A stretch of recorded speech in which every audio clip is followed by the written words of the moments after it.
بني الإسلام على خمسة أركان في الدين صوم وصلاة وزكاة حج والشهادتين نحمده ونصلي على رسوله الكريم وعلى آله وأصحابه أجمعين أما بعد فأعوذ بالله من الشيطان الرجيم بسم الله الرحمن الرحيم اليوم أكملت لكم دينكم وأتممت عليكم نعمتي ورضيت لكم الإسلام دينا صدق الله العظيم۔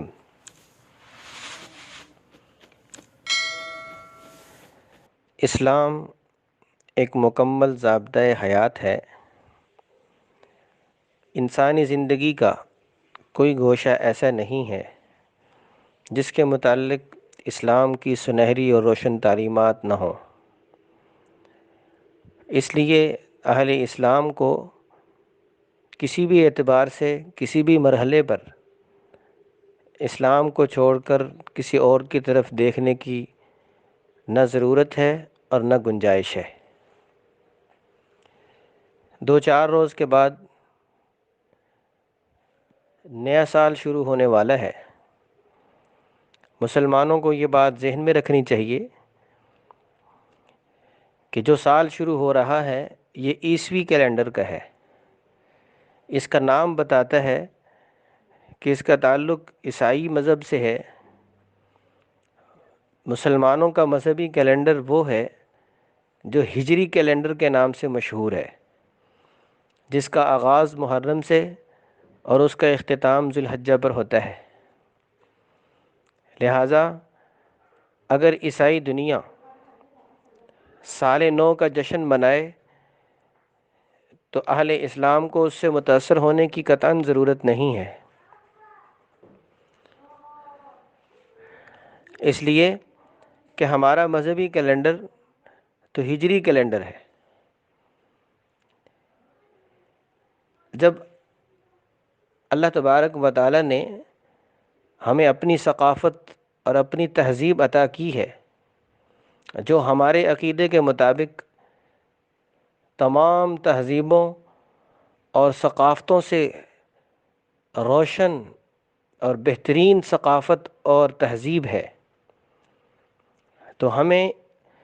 اس سنہری تہذیب کو چھوڑ کر کسی اور کی طرف نہ دیکھنے کی ضرورت ہے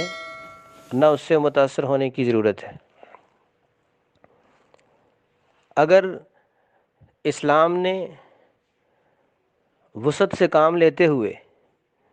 اہل اسلام کو اس بات کی اجازت دی ہے کہ وہ عیسوی کیلنڈر بھی استعمال کر سکتے ہیں، اس کا یہ مطلب بالکل نہیں ہے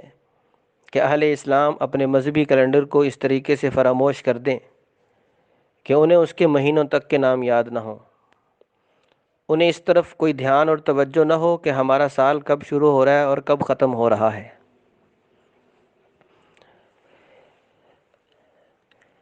لیکن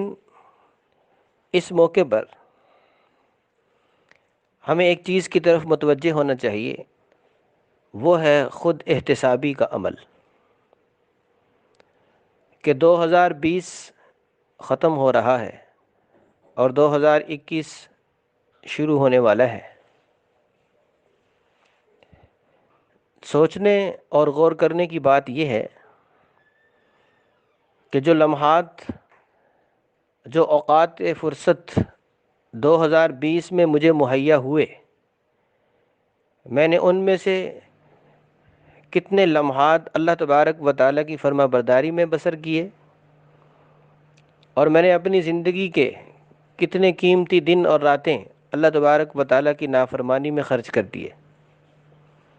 سوچنے کی بات یہ ہے کہ یہ 2020 کی فائل بند ہو رہی ہے، کہیں ایسا تو نہیں کہ اس فائل میں یہ لکھا ہو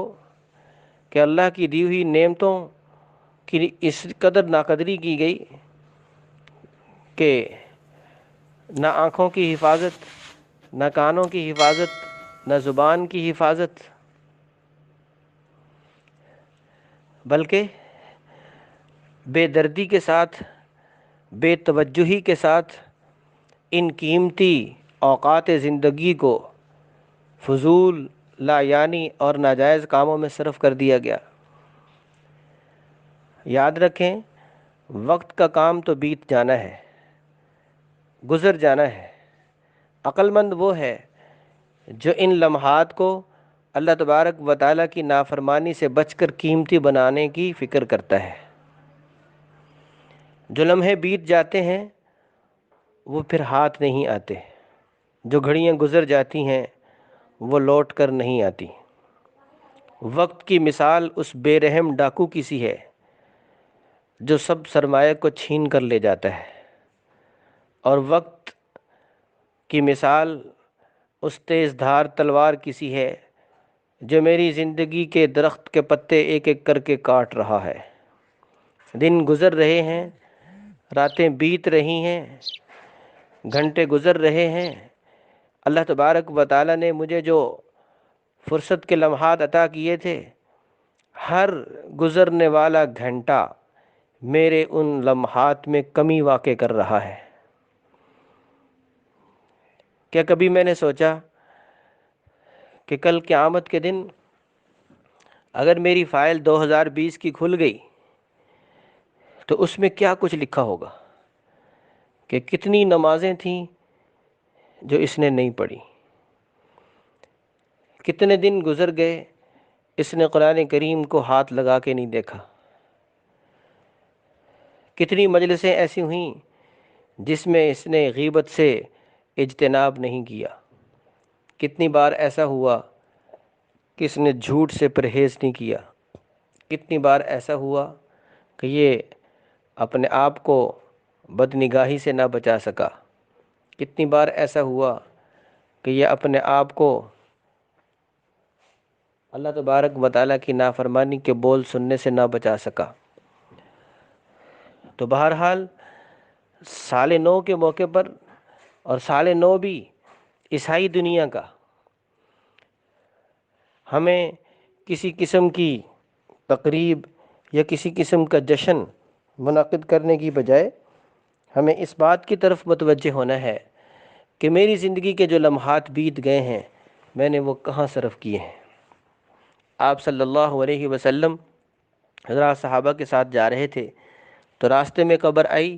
آپ نے اس قبر کی طرف اشارہ کر کے فرمایا کہ یہ چاہتا ہے کہ مجھے اتنا وقت مل جائے کہ میں 2 رکعت نفل پڑھوں، لیکن یہ اس کے بس میں نہیں ہے۔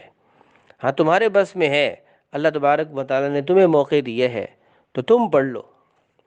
تو اس سے اشارہ اس بات کی طرف کر دیا کہ جس بیچارے کے لمحات بیت جاتے ہیں، پورے ہو جاتے ہیں، وہ آخرت کی طرف گامزن ہو جاتا ہے، تو پھر عمل کا سلسلہ اس کا منقطع ہو جاتا ہے۔ اللہ تعالیٰ نے ہمیں یہ فرصت کے اوقات عطا فرمائے ہیں تو ہمیں ان کو غنیمت جان کر اللہ تبارک و تعالیٰ کی رضا میں صرف کرنا چاہیے۔ دعا ہے کہ اللہ تبارک و تعالیٰ ہم سب کو اسلام کے ساتھ والہانہ لگاؤ نصیب فرمائے۔ وآخر دعوانا الحمدللہ رب العالمین۔ بني الإسلام على 5 أركان في الدين، صوم وصلاة وزكاة حج والشهادتين.